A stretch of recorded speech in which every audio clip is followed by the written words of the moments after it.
bien. Bueno, primero que todo, agradecemos, Wilmer, tu participación. Agradecemos a todos los que nos acompañan en vivo y a todos los que van a estar viendo esta presentación. Pues nos sentimos muy honrados de tener hoy al internacional Wilmer Pacheco. Wilmer actualmente es especialista en extensión y profesor asociado de la Universidad de Auburn, Alabama. Tiene un recorrido académico extraordinario del Zamorano, Honduras, y luego un máster en la Universidad de Carolina del Norte, múltiples artículos, múltiples presentaciones. Creo que nos llevaríamos un buen rato en esa parte, pero muy contentos de tener hoy a Wilmer con nosotros, y Wilmer nos estará presentando el tema de manufactura de alimentos para optimizar el desempeño avícola. Así que el tiempo tuyo es, Wilmer. Como siempre, vamos a tener preguntas al final y luego este video va a quedar grabado y va a poder ser visto en nuestras redes. Entonces, adelante, mi Wilmer, el tiempo es tuyo y gracias por tu apoyo. Excelente, Rodolfo. Muchas gracias. Bueno, buenas tardes a todos. Agradecerle a Rodolfo por la invitación y a todos los participantes por estar presentes durante esta charla. Y como Rodolfo comentó, voy a hablar un poquito de procesamiento de alimentos concentrados y el efecto del procesamiento en el rendimiento de las aves. Pero antes de empezar la presentación, me gustaría hablar un poquito de dónde vengo. Yo soy de Honduras y de un pueblo que se llama Las Vegas. Cuando yo les digo Las Vegas, aquí en Estados Unidos todos se imaginan Las Vegas, Nevada, ¿no? Pero en realidad vengo de un lugar más bonito que es Las Vegas, Santa Bárbara. Es una zona cafetalera que está muy cerca del lago de Yohoa, como pueden ver aquí en esta foto. Y también está muy cerca de la segunda montaña más alta de Honduras, que es la montaña de Santa Bárbara. Y desde muy temprano empecé a trabajar en la agricultura, algunas veces cortando café. Obviamente no soy yo el de la foto, pero es un lugar muy cafetalero donde se produce mucho maíz, muchos frijoles, bananas, etcétera. Y luego que terminé el high school, o bueno, fui al high school a San Pedro Sula, y en San Pedro Sula me especialicé con la parte técnica en el Centro Hondureño, Centro Técnico Hondureño Alemán. Y les pongo aquí esta foto porque estas eran las herramientas de nosotros en el primer año, la área que se llama mecánica de banco, donde uno tiene una prensa y una lima, y la meta era hacer un cubito completamente exacto como este. Pero después tuve la oportunidad de trabajar con la parte de lo que nosotros llamamos máquinas y herramientas, que esa parte era todo lo que son hacer piezas que uno necesita en las máquinas y toda la parte de mantenimiento preventivo. Esto creo que es importante porque normalmente yo no lo menciono, pero después de estudiar en el técnico alemán, obtuve una beca para estudiar en Zamorano, en la Escuela Agrícola Panamericana, cerca de Tegucigalpa. Y la parte técnica que tenía antes de ir a Zamorano, más lo que aprendí en Zamorano, me sirvió para luego obtener una posición como supervisor en planta de concentrados en Carolina del Norte. En Zamorano únicamente, bueno, una de las partes en las que estuve enfocado fue la parte de procesamiento de leche, pero después me cambié un poco el área y me empecé a hacer la parte de procesamiento de concentrados para animales. Cuando estuve en Smithfield, nosotros producíamos de 10,000 a 12,000 toneladas de alimento peletizado para cerdos. Y algunas veces, especialmente cuando yo trabajaba en la noche, únicamente teníamos 4 o 5 empleados. Entonces, las plantas acá son bastante automatizadas. Y ya en el 2009 obtuve una beca para hacer mi maestría en ciencias avícolas en la Universidad de Carolina del Norte. Y durante la maestría me enfoqué mucho en la parte de procesamiento de soya, trabajando con empresas que tienen extruders, extrusores y expellers. Y ya para el doctorado ya hice el doctorado en lo que es nutrición y fisiología. Y cuando terminé el doctorado ya obtuve una posición como profesor en el Departamento de Ciencias Avícolas de la Universidad de Auburn. Entonces, he tenido como una experiencia en diferentes áreas, desde lo que es la parte de mantenimiento preventivo en el high school, luego a la parte de procesamiento de concentrados y nutrición. Y el objetivo de esta presentación no va a ser una presentación muy técnica, pero la idea es compartir algunos de los puntos claves que yo reviso cuando tengo la oportunidad de visitar plantas de concentrado. Gracias a Dios he tenido la oportunidad de visitar plantas en toda la parte de Norteamérica, todo el Centroamérica y bastantes aquí en Sudamérica, algunas en África y algunas en el sudeste de Asia. Eh, Algo que es importante mencionar es que la forma en la que uno procesa concentrados varía mucho entre regiones. Pero algo que yo creo que es importante cuando nosotros vemos las plantas de concentrados es que aquí en Estados Unidos hace unos 15 años más o menos, las plantas de concentrados siempre se miraban como centros de costo. Y porque al final las empresas obtienen el dinero cuando venden las aves, ¿verdad? Pero se ha cambiado mucho la perspectiva y ahora las fábricas de pienso son vistas más como activos estratégicos que ayudan a impulsar la eficiencia y la rentabilidad. Esta planta que les estoy mostrando, uno de mis hermanos es el gerente, entonces esta planta es esta misma de acá. Y esa planta cuando fue construida, esa planta costó 60 millones de dólares. Y cuando uno ve, digamos, el costo de la planta, es un costo elevado, pero para que tengan una idea, esa planta cada año procesa un poquito más de 1 millón de toneladas de alimento, que le va a dar una producción aproximada de unas 250 toneladas por hora. Entonces, si nosotros vemos, digamos, el precio de 60 millones es muchísimo dinero, pero cuando nosotros vemos la cantidad de ingredientes que pasan a través de esa planta, asumiendo que el costo de una tonelada son $300, la planta va a gastar únicamente en ingredientes $300 millones por año. La otra parte que yo siempre trato de recalcar es que nosotros lo que queremos es que la dieta que formule el nutricionista sea la misma dieta que reciba el ave.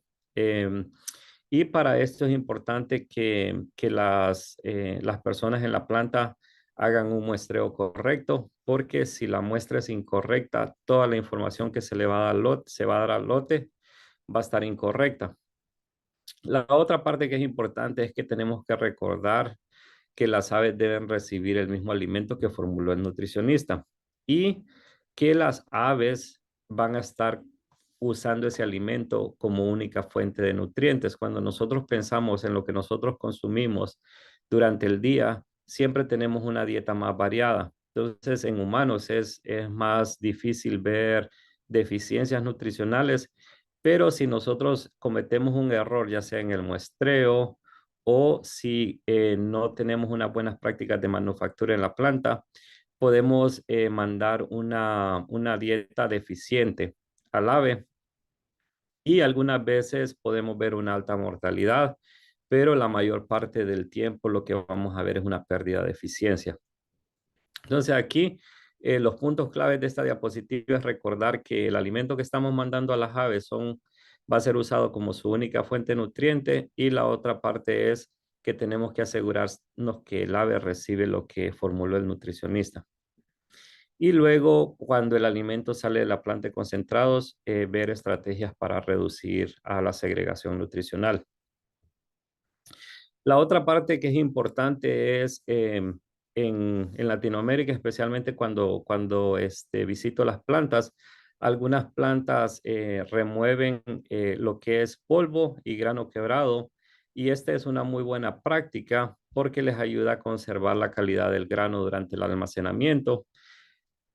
Pero lo que he visto es que algunas empresas usan inhibidores de hongos antes de la limpieza. Entonces, aquí lo que es importante recordar es que si ustedes van a usar un inhibidor de hongos y van a limpiar el grano, el inhibidor de hongos tienen que colocarlo después de la limpieza, porque si lo colocan antes, eh, este polvo y el grano quebrado tiene un área superficial más grande. Entonces, cuando ustedes aplican un inhibidor, al tener una área superficial más grande, va a atrapar la mayor parte del inhibidor y luego ese producto se va a remover del sistema. Entonces, yo digo que se está desperdiciando el dinero en ese caso. La otra parte que es importante es durante el almacenamiento.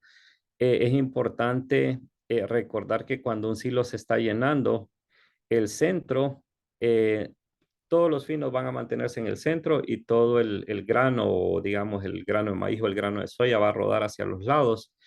Y esto puede crear un problema, especialmente si uno lo está almacenando por mucho tiempo, porque cuando uno está ventilando el silo, el aire básicamente se va a mover por las orillas y no por el centro, y el centro se vuelve un incubador, lo que va a causar un incremento en la temperatura. Entonces, una buena práctica es, si nosotros sabemos que vamos a mantener el grano almacenado por mucho tiempo, digamos 2, 3 meses, entonces es importante lo que nosotros llamamos invertir el cono para romper esta columna central de finos. La otra parte que es importante es cuando nosotros estamos haciendo limpieza de silos, es importante asegurarse que los silos estén completamente vacíos. Algunos de los problemas que yo veo en las visitas a las plantas es que algunas veces los barredores de los silos están dando problemas o están defectuosos y hay alguna persona que está limpiando los silos, pero esta persona que está limpiando los silos no ha terminado de limpiar este silo cuando ya hay otro silo que tiene que limpiarse. Entonces es importante asegurarse que la condición de los barredores sea adecuada.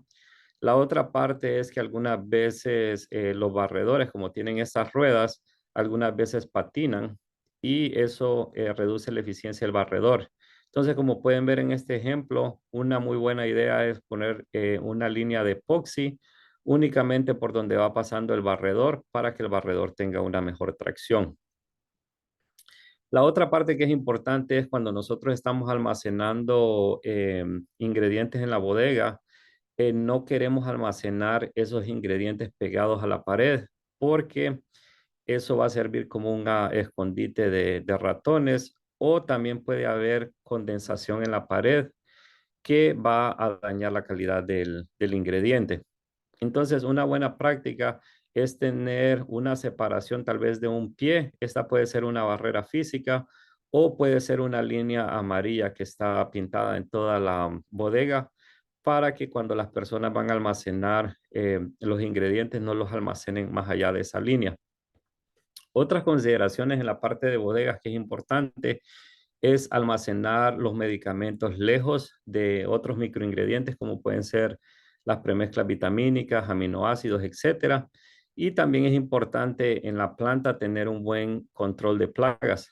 Aquí en Estados Unidos es común que las empresas contraten el servicio de control de plagas a una agencia externa, pero es importante que alguien de la planta esté con la persona durante la visita para que puedan ayudar, para que el personal de planta pueda identificar las áreas donde hay una mayor incidencia de plagas.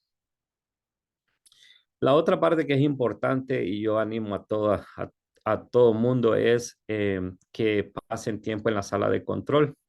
Aquí aquí como ustedes pueden ver en esta diapositiva, lo que tienen acá es la mezcladora acá abajo y aquí tienen las balanzas, ¿verdad? Arriba. Estas balanzas son las que están pesando los microingredientes y luego aquí tienen limpiadores, ¿verdad?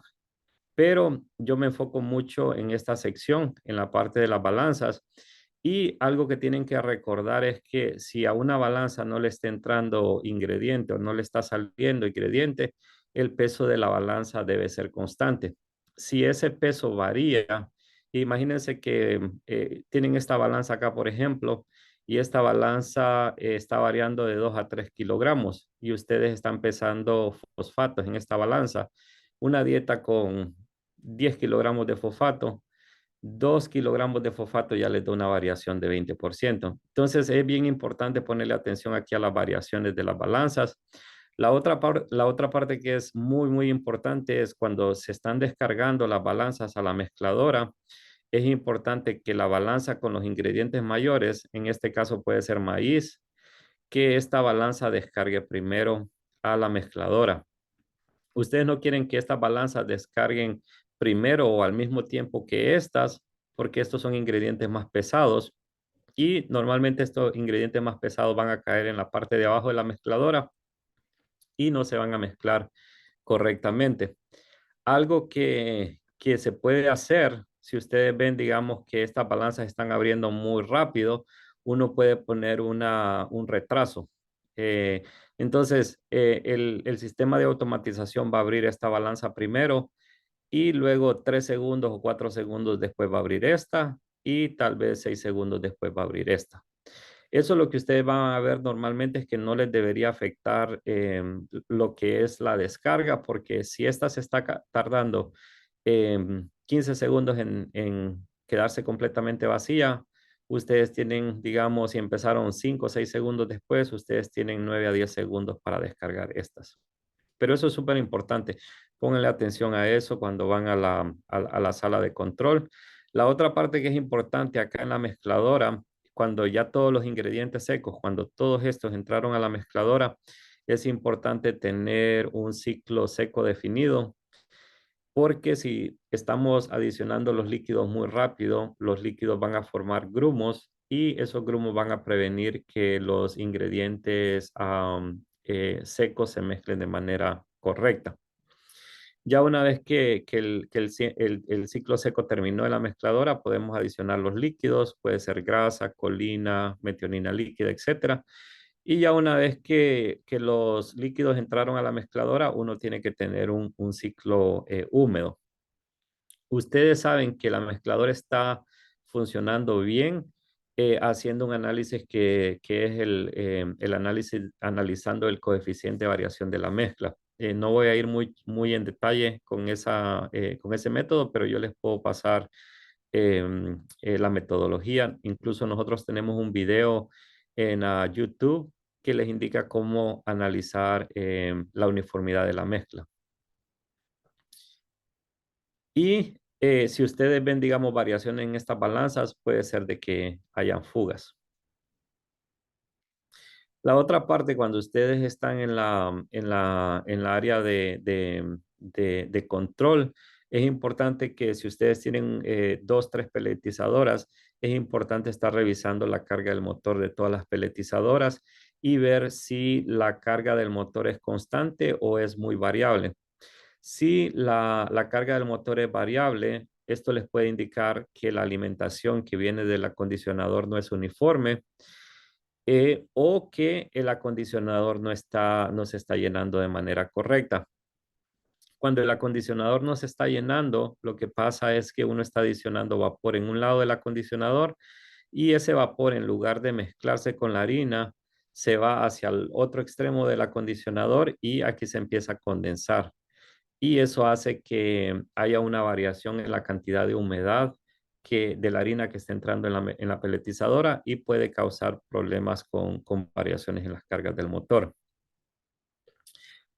La otra parte que es importante es que si nosotros peletizamos, nosotros tenemos que asegurarnos que estamos produciendo una buena calidad de pellets. Y aquí tengo algunas como recomendaciones de cómo se puede mejorar calidad de pellets. Una es limitar la cantidad de grasa que uno coloque en la mezcladora. Si uno puede limitar la cantidad de grasa de 0.5 a 1%, eso le va a ayudar a mejorar calidad de pellets y el resto de la grasa uno lo puede adicionar en un sistema post-pellets. En Latinoamérica es común que se use soya integral o soya desactivada y cuando se usa la soya integral, como esa soya tiene un 20% más o menos de grasa, entonces significa que va más grasa en la mezcladora. Entonces, esas fórmulas normalmente no requieren mucha grasa adicional. En ese caso, cuando uno tiene soya integral, lo importante es revisar la cantidad mínima de aceite que uno puede adicionar en el sistema post-pellet, porque básicamente estos sistemas post-pellet lo que tienen es una bomba y si uno está tratando de adicionar menos que la capacidad de la bomba, entonces la bomba se va a estar encendiendo y se va a apagar, se va a encender y se va a apagar y eso va a hacer que no esté adicionando aceite de manera correcta. Las temperaturas de acondicionamiento es importante mantenerlas de unos 82 a unos 88 grados Celsius. Yo no les voy a mostrar datos en esta presentación, pero lo que yo he observado es que a medida que uno va subiendo la temperatura de acondicionamiento, uno mejora calidad de pellets. Una de las preocupaciones acá con las temperaturas de acondicionamiento es que se pueden dañar, digamos, las enzimas. Por ejemplo, si uno está usando enzimas exógenas en la dieta, pero los estudios que nosotros hacemos aquí en la universidad nos indica que en realidad las enzimas no se pierden en el acondicionador. La mayor parte de las enzimas se pierden a medida que el pellet está siendo extruido a través del dado. Los tiempos de retención en el acondicionador es ideal de unos 45, unos 60 segundos, porque ese tiempo de retención le permite al vapor que ustedes están adicionando a que llegue hasta el centro de la partícula y que esas partículas se hidraten. Y luego cuando ya vemos las especificaciones de los dados, aquí ustedes pueden ver el dado de la peletizadora. Y cuando nosotros vemos las especificaciones, lo que vemos es la relación del diámetro del pellet respecto al grosor efectivo del dado. Y aquí en Estados Unidos lo normal es usar índices de compresión alrededor de 12. Es decir, que si ustedes tienen acá un dado con 4 milímetros, y aquí pueden ver, estos serían 4 milímetros, el grosor del dado sería 48 milímetros. Pero Latinoamérica u otras regiones de Europa se usan dados con mayor índice de compresión. Es decir, que si tienen dados de 4 milímetros, el grosor puede ser de 64 a 80 milímetros. Al ser un dado más grueso, ayuda a mejorar mucho calidad de pellets, pero afecta la tasa de producción. Entonces aquí viene, digamos, la parte de que toda empresa tiene que revisar, es entender los desafíos. Yo tengo un desafío de calidad de pellets o yo tengo un desafío de producción. Y eso es bien importante reconocer porque las cosas que le mejoran calidad de pellets normalmente le van a afectar tasa de producción. Es decir, si ustedes usan dados más gruesos, va a mejorar calidad de pellets, pero le va a bajar la producción de la máquina. O si ustedes adicionan más grasa en la mezcladora, por ejemplo, en vez de medio por ciento adicionan uno, les va a afectar calidad de pellets, pero les va a mejorar producción. Entonces tienen que colocar en la balanza cuál es el desafío de la empresa y ver cuál es el mejor enfoque para mejorar ese desafío. Y también cuando nosotros estamos pelletizando, es importante ponerle mucha atención a la calidad de pellets. Aquí tienen algunas de las desventajas del proceso de pelletizado. El proceso de pelletizado es costoso. Si ustedes ven la cantidad de energía que se usa en una planta, más de 50% de la energía la usa el sistema de pelletizado porque necesitan pelletizadoras, acondicionadores, enfriadores, calderas, cromvelizadores, etcétera. Entonces es un proceso costoso, requiere tiempo. Normalmente el cuello de botella en una planta va a ser el proceso de pelletizado y también causa dolores de cabeza porque algunas veces hay fórmulas que no van a funcionar bien y tal vez el operador está trabajando en una máquina le empezó a dar problemas, se enfocó en esa máquina, luego la segunda le dio problemas, luego la tercera le dio problemas, luego se olvidó de mezclar y es un proceso que puede causar muchos dolores de cabeza y frustración, pero también tenemos que reconocer cuáles son los beneficios del peletizado. Y muchos de los beneficios son que mejora el rendimiento animal, puede ayudar a mejorar la uniformidad del lote. Recuerden que en un lote de aves siempre van a haber aves más agresivas. Entonces, si esas aves que son más agresivas usan más tiempo en el comedero, les va a permitir menos tiempo a las aves menos agresivas a que accedan al comedero y eso va a afectar la uniformidad del lote. También cuando nosotros peletizamos tenemos un mejor control microbiano, pero esto va a depender mucho de la relación entre lo que es temperatura de acondicionamiento y tiempo de retención en el acondicionador. Otro de los beneficios importantes del peletizado es que reduce el desperdicio. Y aquí pueden ver estos pavos comiendo ya sea pellets de buena calidad o pellets con un porcentaje alto de fino. Y ustedes pueden ver que cuando la calidad del pellet no es muy buena, entonces va a haber un mayor desperdicio. Acá el riesgo es que todo este alimento son, digamos, nutrientes que primero se están perdiendo en la cama, pero segundo es esos nutrientes les están permitiendo, digamos, a las bacterias que están en la cama a que crezcan y esas bacterias van a usar esas fuentes de nitrógeno para producir amoníaco. Y cuando ustedes entran al galpón, lo que ustedes van a ver es problemas con pododermatitis. Dependiendo del nivel de amonía, pueden ver problemas de ceguera, problemas respiratorios, etcétera. Entonces, em, el proceso de peletizado, desde mi punto de vista, compensa este costo adicional, es compensado con un mejor rendimiento animal. Pero tenemos que recordar que cuando nosotros estamos peletizando, la macroestructura del pellet es importante, pero no nos podemos olvidar de la microestructura. Y la microestructura es súper importante cuando nosotros estamos alimentando aves. No es tan importante cuando estamos alimentando cerdos, pero con aves es muy importante porque tenemos que recordar que las aves tienen un órgano de molienda, la molleja, y estas partículas en la microestructura ayudan a estimular la molleja, también ayudan a estimular el peristaltismo reverso del ave. Y yo uso mucho este ejemplo. ¿Por qué nosotros tenemos que ponerle atención a la microestructura? Cuando un ave consume alimento, el ave va a consumir el alimento y el alimento va a llegar a calbuche. Aquí tienen los pellets enteros. Lo siguiente que va a pasar con ese alimento es que se va a volver harina. Entonces, la macroestructura es súper importante para consumo, para reducir segregación, pero una vez que el alimento llega al buche, lo que va a definir cómo se va a digerir el alimento en el intestino del ave, en el resto del intestino del ave, va a ser la composición de partículas en la microestructura. Y si tenemos partículas gruesas, va a haber un mejor peristaltismo reverso entre lo que es aquí la molleja y el proventrículo. Y al haber un buen peristaltismo reverso, el alimento se mantiene más tiempo en el intestino, lo que permite una mejor digestibilidad de nutrientes. Lo ideal para ver si la microestructura es correcta es ir al campo y empezar a evaluar lo que es proventrículos y mollejas. Aquí, como ustedes pueden ver, aquí tiene un proventrículo pequeño, una molleja grande, pero bien fuerte. Entonces, esta es una indicación que el ave tiene suficientes partículas gruesas en la microestructura del pellet.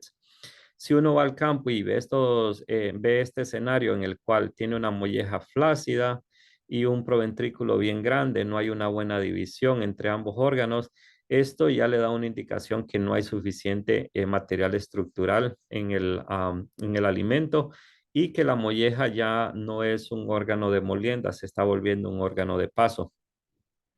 Y tenemos que recordar que estos dos órganos tienen funciones independientes. El proventrículo secreta enzimas digestivas y ácidos. Aquí es donde comienza la digestión de proteínas. Y luego la molleja es más un órgano mecánico que controla el peristaltismo reverso. Entonces vayan al campo, si ustedes ven este escenario, ustedes también, si ven bastante de este escenario, ahí hay una oportunidad de mejorar la microestructura del alimento. La otra parte que es importante es tener presente los objetivos comerciales. Si estamos con una planta de concentrados comercial, cuando yo voy al supermercado, yo quiero abrir la bolsa y cuando yo abro la bolsa, quiero únicamente pellet enteros dentro de esa bolsa. Entonces, en alimentos comerciales, la macroestructura es súper importante, pero si nosotros tenemos plantas integradas, donde lo que vendemos es pollo, es importante ponerle atención a la macroestructura, pero sin sacrificar la microestructura.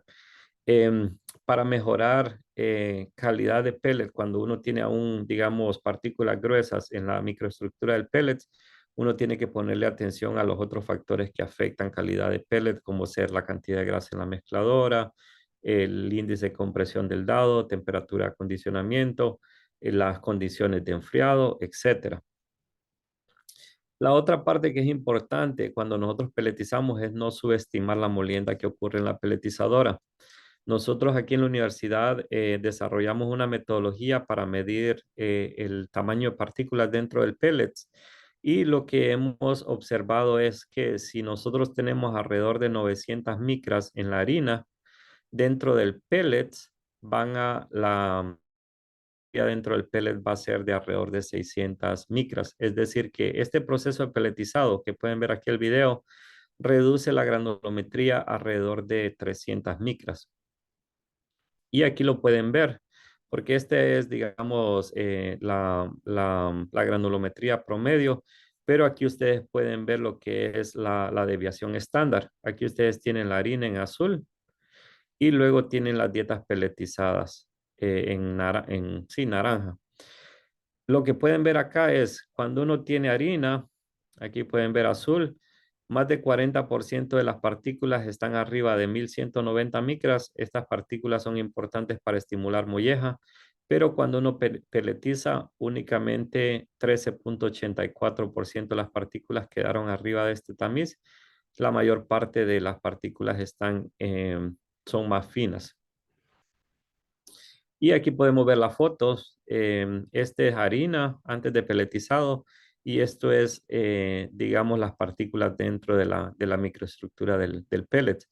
Lo que nosotros básicamente hacemos con nuestra metodología es que nosotros agarramos todas esas partículas que están aglomeradas dentro del pellet y tenemos una metodología para separarlas y secarlas sin que se vuelvan a aglomerar. Entonces ya podemos medir la granulometría dentro del pellet, no solo el promedio, pero también la distribución de partículas.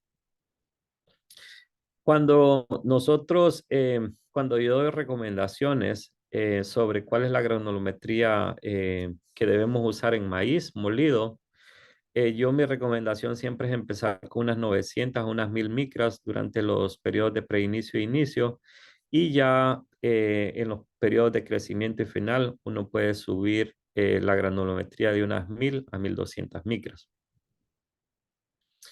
El desafío que yo veo que tenemos mucho en Latinoamérica es que las plantas tienen alimento comercial y tienen alimento para una integración. Entonces, una idea que yo siempre propongo a las empresas es que traten de forzar un porcentaje de maíz grueso en las dietas de la integración para asegurarse que hay suficiente material estructural dentro del pellet.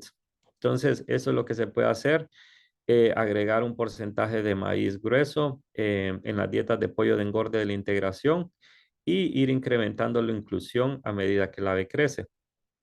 Aquí es importante siempre ponerle atención al peso al día 7, porque si uno sube demasiado el nivel de inclusión de maíz grueso, el pollo va a reducir el consumo, porque al tener partículas más gruesas va a tardar más tiempo en moler en la molleja, va a reducir el consumo y eso va a afectar el rendimiento. Por eso es que mi sugerencia siempre es empezar tal vez con un 3 a un 5% y luego irlo subiendo a medida que la ave crece. La otra parte que yo veo, digamos, cuando visito las plantas, le pongo mucha atención a la parte de mantenimiento preventivo correctivo. Y, por ejemplo, en la parte de los elevadores, algo que le pongo mucha atención es asegurarse que se está haciendo una buena limpieza de los magnetos, que haya una buena lubricación de los rodamientos y aquí en la parte de arriba del elevador, usar sistemas para retener canguilones.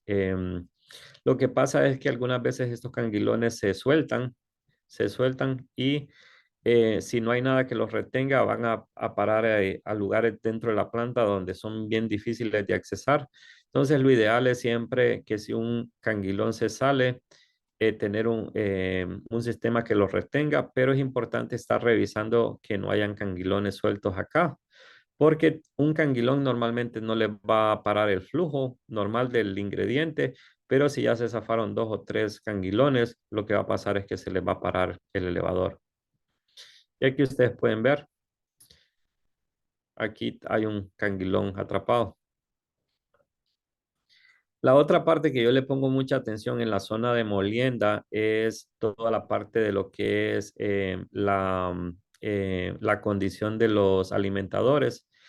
Y lo que ustedes quieren es que estos alimentadores no tengan fuga, porque si los alimentadores tienen fuga, les va a crear un desgaste de su uniforme de los martillos. Aquí pueden ver esta cámara de molienda, eso está justo debajo del alimentador y ustedes pueden ver que los martillos del centro están completamente enteros y los martillos de aquí de la orilla ya están completamente desgastados. Entonces, esto es un problema de alimentación. Aquí en este otro molino, ustedes pueden ver que ya que los martillos están con un desgaste más uniforme. Y la otra parte que es importante es que si uno tiene una fuga acá en el alimentador, lo primero que uno hace cuando va a arrancar los equipos de molienda, uno lo primero que tiene que hacer es arrancar el sistema de aspiración.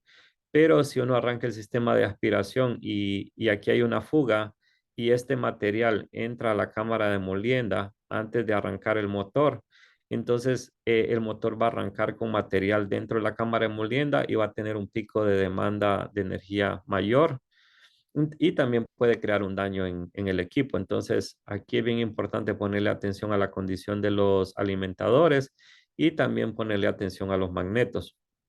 Aquí ustedes pueden ver, este es un magneto justo debajo del alimentador, pero arriba de la cámara de molienda. Y pueden ver que tiene bastante material extraño.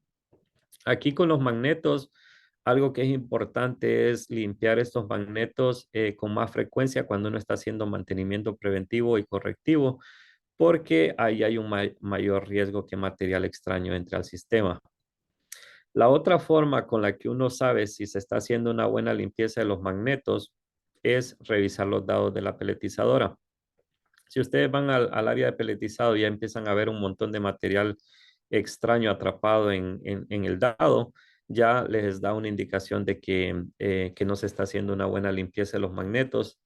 Y la otra cosa que yo veo es que a veces si yo le digo al operador que abre el magneto y el operador no sabe cómo abrirlo, entonces me da una indicación de que no están haciendo una limpieza adecuada. Ya en la mezcladora lo importante es ponerle atención a estas conexiones flexibles que tengan buen estado y también es importante ponerle atención a la limpieza de las boquillas. Aquí pueden ver un ejemplo de una boquilla que está completamente tapada y ustedes están tratando de agregar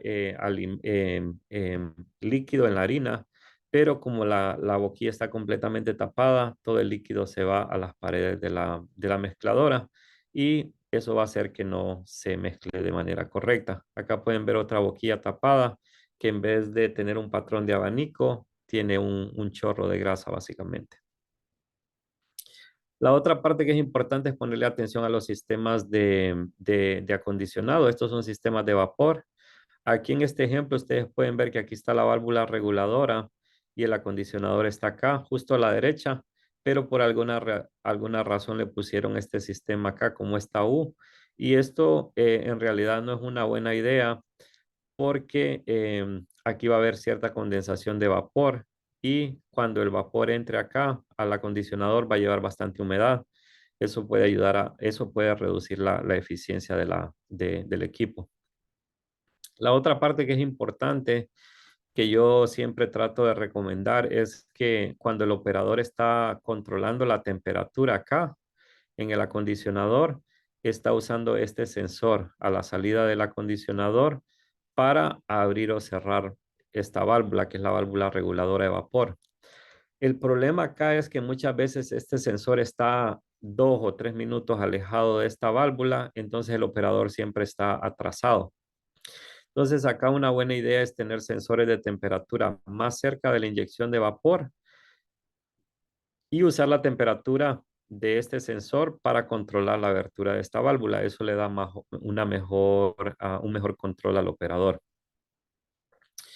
La otra parte que es importante es abrir equipo. Aquí ustedes pueden ver esta peletizadora y pueden ver que los agujeros de enfrente y los agujeros de atrás no están produciendo pellets. Y en este caso, ustedes pueden ver ya cuando la ven de frente, es que ya está dañado el rodillo en la parte de enfrente y por eso no está produciendo pellets esta parte del dado. Entonces, abrir el equipo, revisar, eso es súper importante. Aquí con esta peletizadora, lo que les quiero recordar es que todo la grasa que va a entrar en contacto con el alimento tiene que ser grado alimenticio. Em, es decir, que toda esta grasa que ustedes usan para lubricar rodillos, em, aquí en la peletizadora tiene que ser grado alimenticio.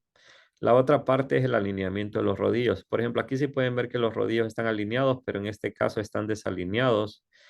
Y lo que pasa es que el alimento va a estar entrando por gravedad y este rodillo va a estar trabajando más que este y eso va a crear una ineficiencia en el equipo. Y luego ya en el enfriador, lo importante es asegurarse, digamos, que la cama esté uniforme. Aquí ustedes pueden ver que hay un problema de uniformidad de la cama. Ponerle atención a la temperatura de salida. Si uno puede medir la humedad, aquí hay un sensor de humedad también. Eso también es súper importante. Ponerle atención a temperatura y humedad de los pellets.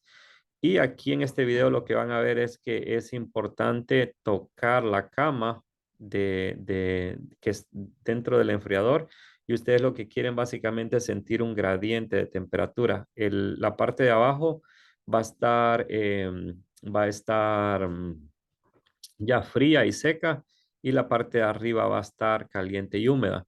Si ustedes tocan esta cama de peletizado y todo está caliente, ya les dice que el enfriador se está volviendo un cuello de botella. Entonces pueden hacer esto.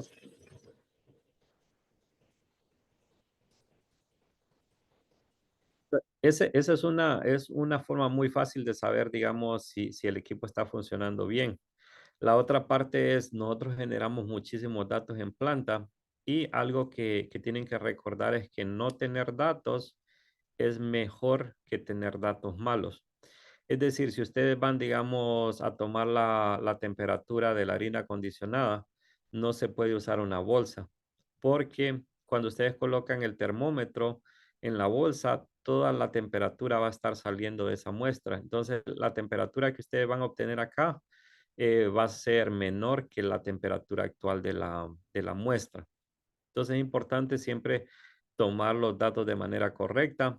Si nosotros estamos tomando muestras de migajas, es importante muestrear ambos lados del migajador y comparar la granulometría de ambos lados. Si ustedes un lado están produciendo migajas finas y en el otro están produciendo migajas gruesas, eso ya les dice que hay un problema de desalineamiento.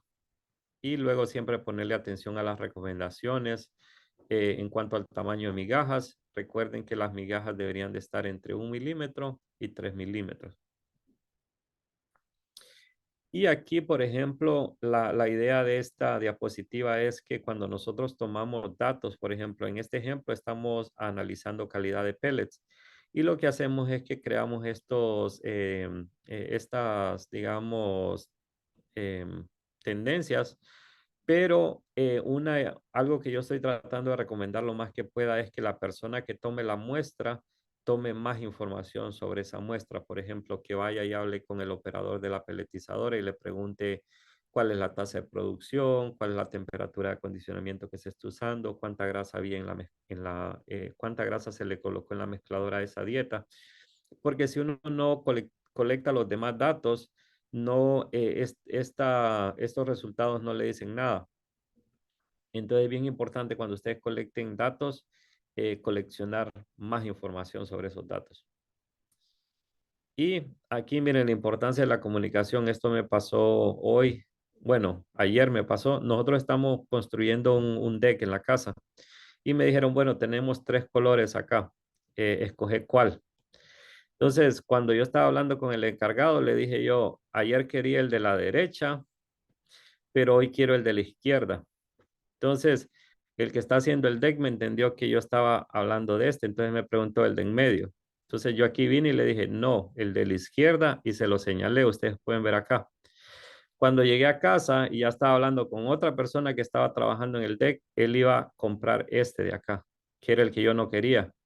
Y le digo, pero yo le dije a Gilberto que me pusiera este. Y entonces me dijo, no, es que Gilberto me dijo que usara el más oscuro. Entonces, pero acá se perdió la comunicación. Yo quería este y me iban a colocar esto. Eso pasa mucho algunas veces en las operaciones, digamos, de planta o alguna alguna mala comunicación entre lo que es planta y nutrición. Entonces, aquí hay un ejemplo importante. El nutricionista se está ahorrando $3 en la fórmula al agregar un ingrediente alternativo, pero el operador de la peletizadora tiene que bajar la tasa de producción a 65% de la capacidad. La peletizadora no está funcionando de manera correcta y la planta tiene que trabajar horas extras. Entonces aquí tenemos que ver si realmente nos estamos ahorrando $3. Puede ser que nos estemos ahorrando $3 en una fórmula, pero estemos gastando $7 en la planta. Y esto es súper importante, plantas que tienen multiespecies y alimentos comerciales. Es importante que si hay alguna dieta de esas 30 que se están corriendo en la planta que no está funcionando bien, es importante comunicarle al nutricionista y ver qué cambios se pueden hacer para mejorar la eficiencia de la planta. Otra acá, la calidad de pellet es buena, pero los pollos están desperdiciando alimento. Miren acá esta cantidad de alimento alrededor del comedero. Y esto es porque algunas veces si el pellet es muy duro, el pollo agarra el pellet y lo bota del comedero.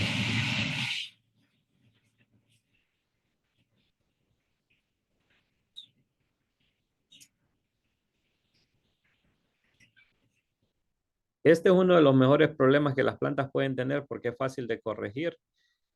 Uno puede adicionar un poquito más de grasa en la mezcladora, tal vez 0.25 más por ciento de grasa y le va a mejorar la producción de la planta y le va a reducir la dureza del pellet de manera que el pollo no lo bote. Ya terminando, la calidad de pellet es buena en la planta, pero el alimento a nivel del comedero contiene muchos finos. Todas las plantas tienen conductores. Es importante que los conductores de camiones entiendan que si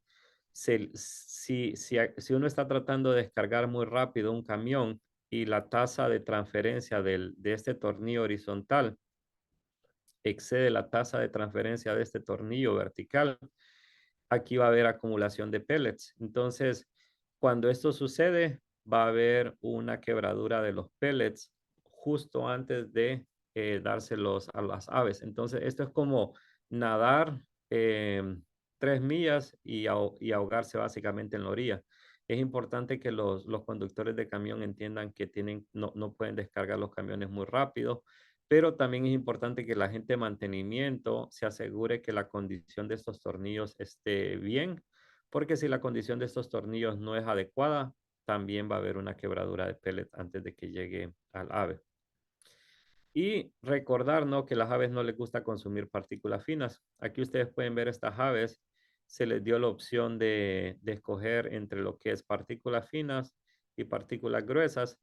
Y antes de ponerles el video, les quiero dar, digamos, el problema con este escenario.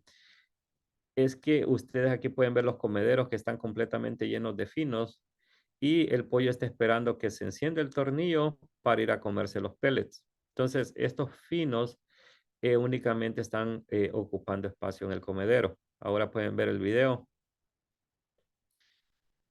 Entonces, recuerden que las aves son bien visuales y si ellas ven, digamos, partículas finas, ellas no la van a querer consumir. Estas partículas únicamente se van a quedar ocupando espacio en el comedero. La otra parte que es importante es monitorear calidad de alimento en la granja, pero aquí lo importante es recolectar múltiples muestras porque cuando se están llenando los hilos, los finos se van a quedar en el centro de nuevo, los pellets van a rodar hacia los lados. Entonces, si yo tomo una muestra después de que llené un silo, me van a salir solo finos, y si la tomo al final, me van a salir solo pellets. Entonces, recolectar múltiples muestras nos da una idea de qué también es la calidad de pellets en el galpón. Y uno puede tomar muestras en los comederos iniciales, en los comederos intermedios y en los comederos finales. Entonces, ya terminando la presentación, recuerden que independientemente de lo que ustedes hagan, si todo parece estar bajo control, es posible que no vayas lo suficientemente rápido. Aquí lo que yo siempre trato de recordarles a todos es que si ustedes están trabajando en planta de concentrados, es importante que tengan un conocimiento de nutrición, o si ustedes están trabajando en nutrición, que tengan un conocimiento de planta de concentrados. Si ustedes están, digamos, trabajando en el campo, viendo aves, es importante que también tengan un conocimiento de planta de concentrados y de nutrición. Entonces, yo siempre lo uso, trato de estar un poquito como no completamente relajado, y siempre que me queda tiempo, unos 30 minutos extra, tratar de aprender algo diferente. Recordemos que producir alimento de alta calidad requiere un enfoque integrado.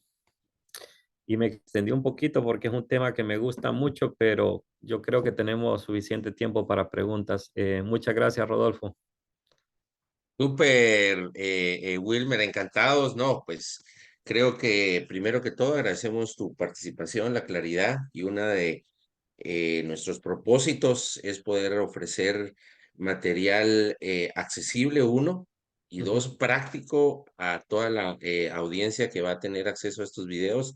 Y creo que tu experiencia es muy valiosa, Wilmer, y pues sí, entendemos que la pasión en el tiempo nos llega. Entonces, por ahí tenemos una pregunta de Carlos Ernesto Benito. Él es de la empresa Molinorte de Perú. Yo creo que si vos también lo puedes ver ahí, Sí, mi Wilmer, sí, si la puedes ver, adelante. sí, sí, sí la puedo ver. Si querés que la lees para el público. Sí, sí, básicamente, bueno, la pregunta es que básicamente en esta planta están produciendo pellets de diferente diámetro, de 2 milímetros, de 3.5 y 4 milímetros, pero los pellets, me imagino que los de 2 milímetros están saliendo muy largos.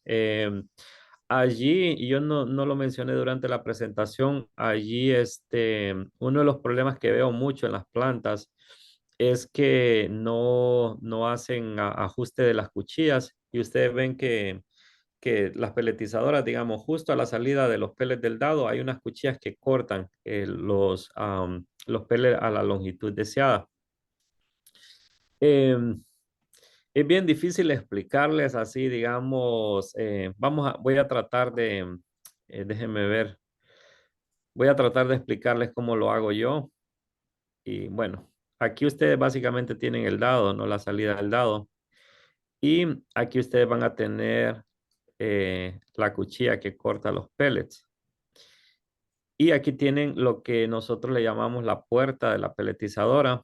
Entonces, lo que yo normalmente hago es que cuando la peletizadora está parada, yo pego la cuchilla al dado y le pongo una guía acá atrás. Ya las peletizadoras vienen con una guía, y yo ya tengo mi guía fuera de la compuerta. Entonces yo ya sé que lo que yo abra hacia acá va a ser lo que se va a mover la cuchilla de distancia del dado. Y luego lo que hago es que para diferentes fases uno quiere diferente longitud. Luego acá, cualquier espacio que usted ponga acá va a ser la longitud de los pellets. Entonces lo que yo hago es que uso, digamos, una guía, digamos, de este tamaño para lo que es inicio. De ahí uso una guía más gruesa para lo que es desarrollo, y ya una guía más gruesa para lo que es final.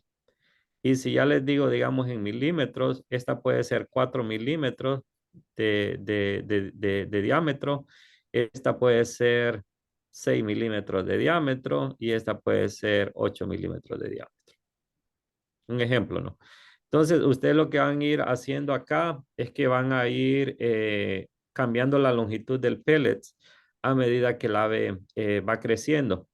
Estas no son longitudes estándar porque va a depender mucho de cuando ustedes están haciendo las transiciones de micropellet a pellets o de migajas a pellets. Si ustedes están haciendo una transición más rápida de migajas a pellets, entonces tienen que cortar el pellet más corto para que el ave no sienta ese cambio de migaja a pellets muy largos. Eh, la otra cosa que es importante acá es que cuando ustedes ven el dado, imagínense que ahora estamos viendo la cara del dado acá, ¿no? Aquí estamos viendo la cara del dado y aquí tiene los agujeros el dado.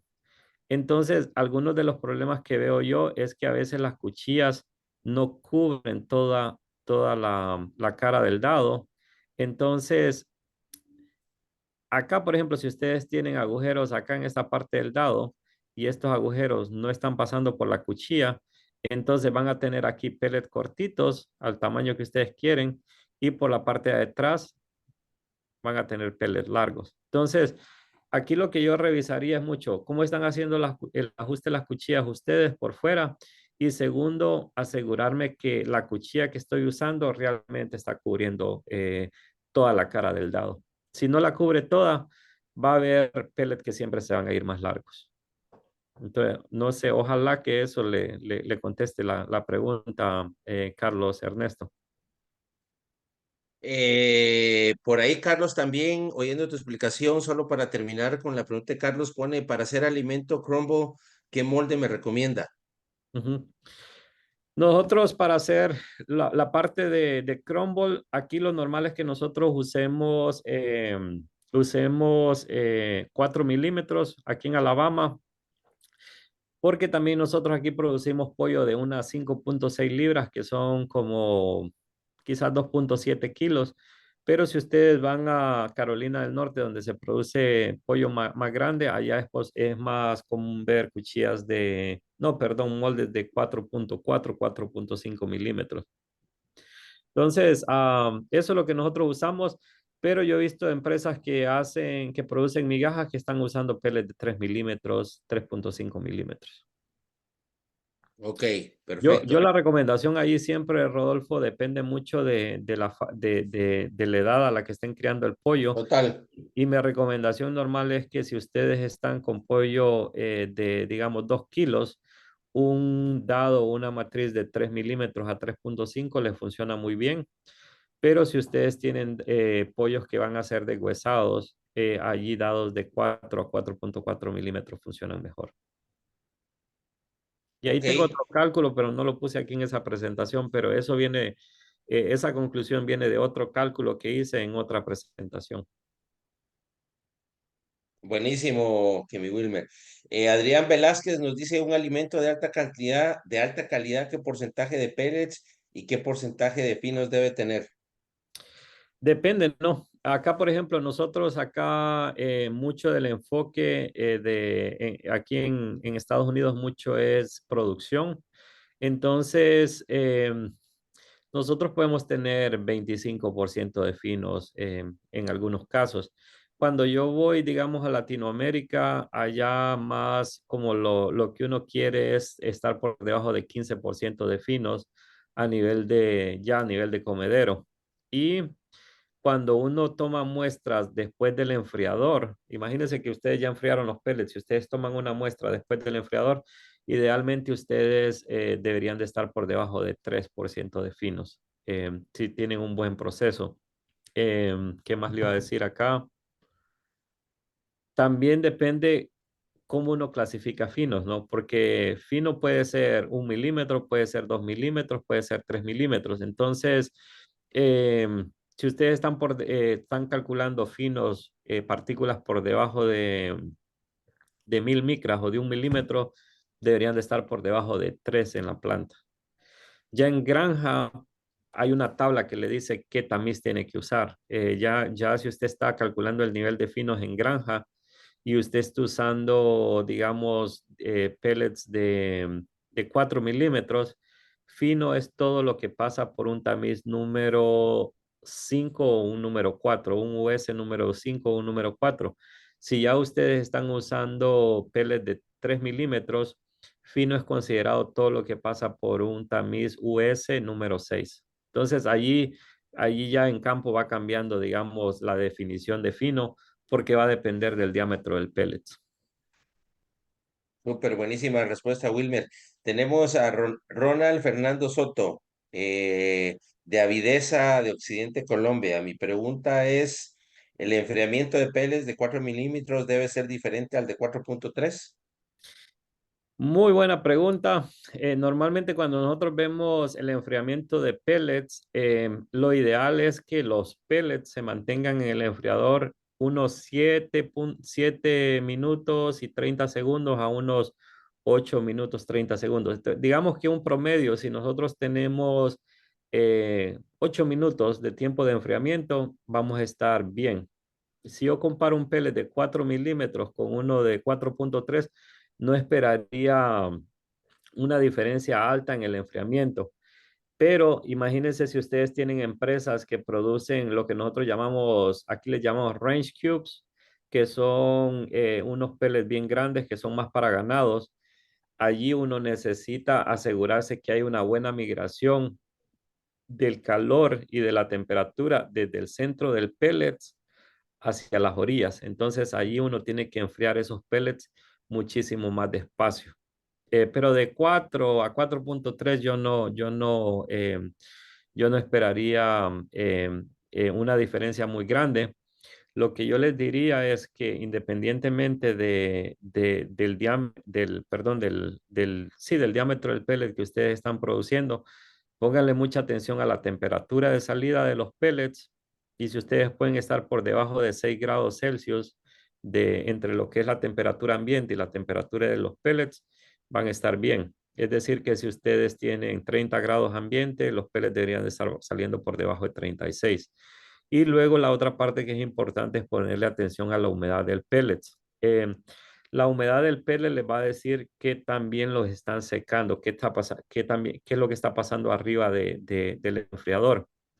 Porque si ustedes enfrían los pellets muy rápido, imaginen que tienen una cama muy baja y los enfrían muy rápido, ustedes básicamente sellan el pellet por fuera, sellan el pellet por fuera.